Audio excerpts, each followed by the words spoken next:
Hey welcome to my channel Learnography. आज मैं आपको बताऊंगा बहुत पॉपुलर टीचर, बच्चों को मोटिवेट करने वाले और उन्हें सही सलाह देने वाले ओझा सर के बारे में।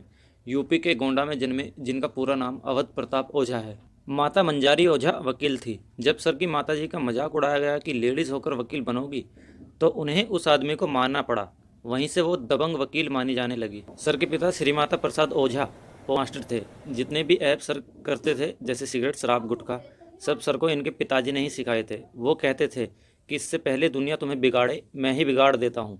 बट सर की सफलता में उनके पिताजी का बहुत बड़ा हाथ है। सर जहाँ रहते थे गोंडा में, वहाँ रहने की एलिजिबिलिटी थी या तो आईएएस या अपराधी, क्योंकि आपको अपनी ज़मीन बचानी है।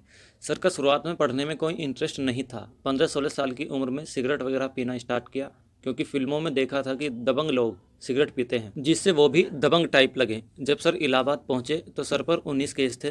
किसी ने थप्पड़ मार दिया था। इसी बात पर सर ने उसका मर्डर कर दिया था। सर के कामों से परेशान होकर उनकी माताजी उन्हें कमरों में बंद रखती थी। सर के एक दोस्त को कहीं से इलाहाबाद यूनिवर्सिटी के 2 फॉर्म मिल गए, तो वो कोई बकरा ढूंढ रहे थे और ओझा सर उन्हें मिल गए। इसके बाद सर इलाहाबाद पढ़ने गए और एक लड़के से पूछ पूछ कर एंट्रेंस भी क्लियर कर लिया।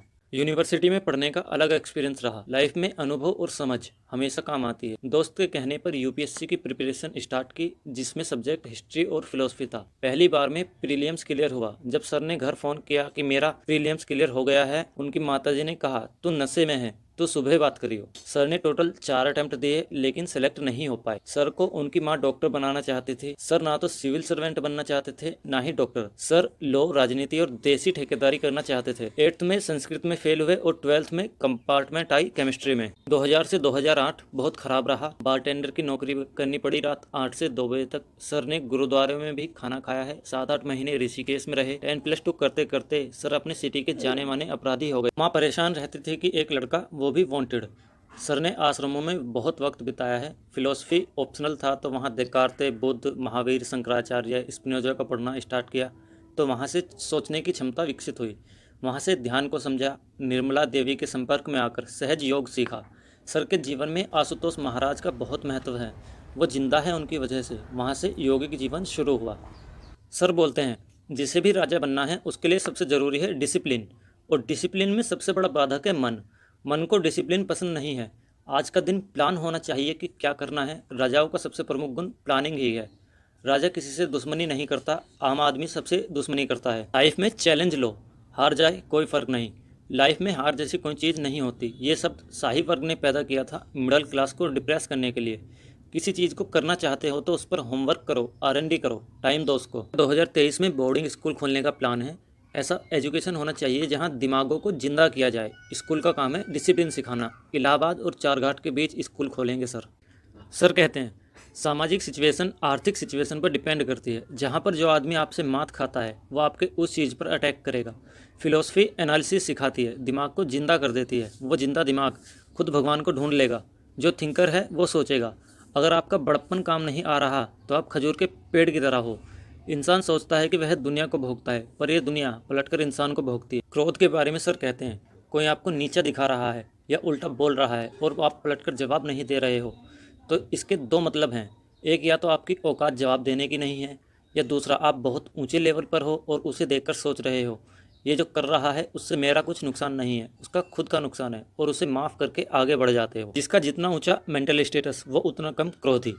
जैसे कृष्ण जी हैं, गांधी जी हैं, और इनके जैसे बहुत से ऊंची पर्सनैलिटी वाले लोग हैं जिन्हें नहीं आता क्रोध। ऐसा नहीं है कि क्रोध नहीं है, क्रोध है। इंसान के मेंटल स्टेटस का उसके कामों से, उसका दूसरों के साथ बिहेवियर से, और दूसरों के बिहेवियर पर उसने कैसा रिएक्ट किया, उससे पता चलता है। महान लोगों का कोई दोस्त नहीं होता। उस पैरामीटर पर कोई बैठेगा तभी तो आपका दोस्त होगा।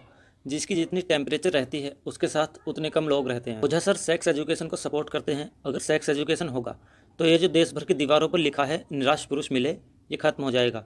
अमेरिका, यूरोप में ये सब नहीं मिलेगा। सर का पॉलिटिक्स वगैरह में एंट्री का कोई प्लान नहीं है। सर ने अपने टीचर्स की वजह से पढ़ने का शौक बढ़ाया। एजुकेशन आईएएस से लेकर भगवान तक बना सकती है।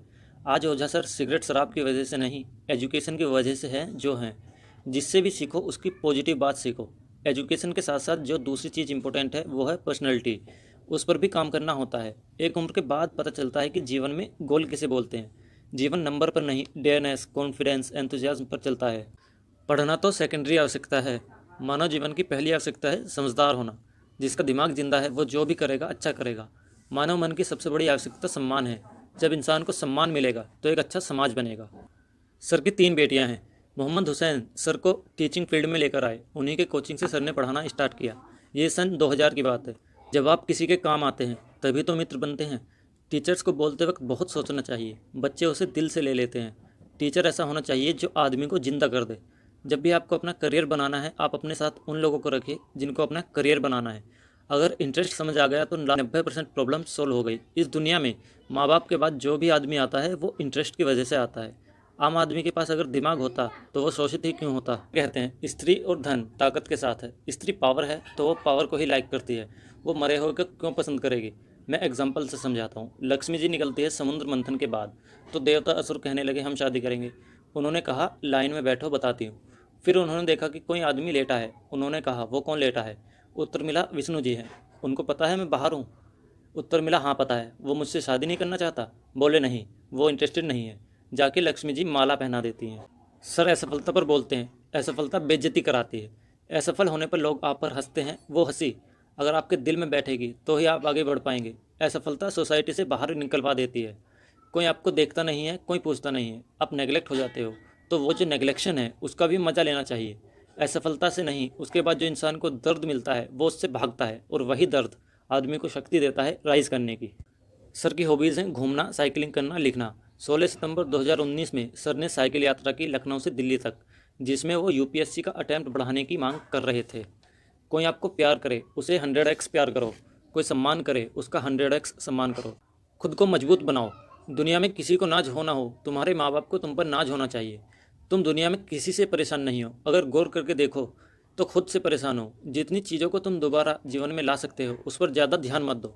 समय को नहीं ला सकते वापस, उस पर ध्यान दो कितना वेस्ट हो रहा है और कितना यूटिलाइज। वाजिराव क्लास के लड़कों ने सर का वीडियो बनाना स्टार्ट किया। सर का रे अवध ओझा नाम से यूट्यूब चैनल भी है। चंबल की डकैती और ओझा सर की बकैती का कोई जवाब नहीं है। बोरियत से बाहर निकलने के लिए बकैती बहुत काम की है। सो गाइज़, आज के लिए बस इतना ही। अगर आपको कुछ अच्छा सीखने और जानने को मिला हो तो please like, share and subscribe my channel.